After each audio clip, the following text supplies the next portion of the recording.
პირველი არის რომ აი თუ მართლაც ვაუბრობთ ინკლუზიურ განათლებაზე ამოვიდეთ ბავშვის საუკეთესო ინტერესიდან და საერთოდაც არ უნდა გვაინტერესებს ის არის თუ არა რაიმე ფორმალური სტატუსის მატარებელი შეზღუდული შესაძლებლობის, საგანმანათლებლო საჭიროების, რაიმე სამედიცინო დიაგნოზი აქვს თუ უბრალოდ პიროვნული თავისებურებები აქვს, ხო?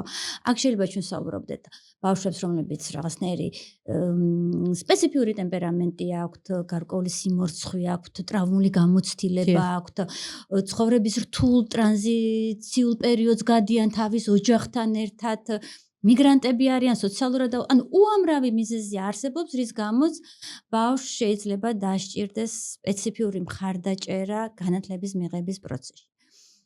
და აქედან გამომდინარე მთავარი არის ამოვიდეთ ბავშვის საუკეთესო ინტერესიდან, ხო? აი რეალურად მართლაც ფოკუსირდეთ, ხო, რომ რა არის საუკეთესო გარემო ან კონკრეტული ბავშვისთვის და შევეცადოთ ის გარემო შევუქმნათ მას.